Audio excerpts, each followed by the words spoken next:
እኔ ምንም ታይትል አትስጡኝ እኔን ምንም ታይትል አትስጡኝ እንዲህ አይነት ሰው ነው እንዲህ ነው ምናምን ተበሉኝ እኔ በሊቅነት አስተምሮት ውስጥ ማደርገው ምንድነው ለሰዎች ሐሳብ ሰጣለሁ ለምን አይነት ሰዎች ባህሪ ላይ ማስተካከል ያለብኝ ነገር አለ ጊዜ አጠቃቀሚ ምንድነው ትኩረቴን እንዴት ላስተካክል ሪሌሽንሺፕ ላይ በጣም ነጭናጫ ሆኛለሁ ባህሪን እንዴት ላስተካክል ለሚለኝ ሰው አእምሮ ውስጥ ያሉ ሐሳቦችን እንዴት ፕሮሰስ እንደሚያደርግ ራሱን በጥልቀት በመረዳት ባህሪዎችን ፕላንድ በሆነ መንገድ እንዴት እንደሚቀይር በማስተዋወስ ሐሳብ በመስጠት ሰውየው ባህሪውን አስተካክሎ አሪፍ ውጤት እንዲያገኝ ማስቻል ነው የኔ ስራ እንዲህ ሰው ነው እንዲህ ነው ምናምን ብላችሁ ብቻ ፕሊዝ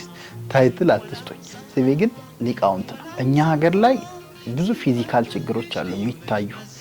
ከረሃቡ ጀምሮ ፕሮዳክሽን ማነስ ጀምሮ ፖለቲካል ሲቹዌሽኖች ጀምሮ በጣም ብዙ የሚታዩ ችግሮች አሉ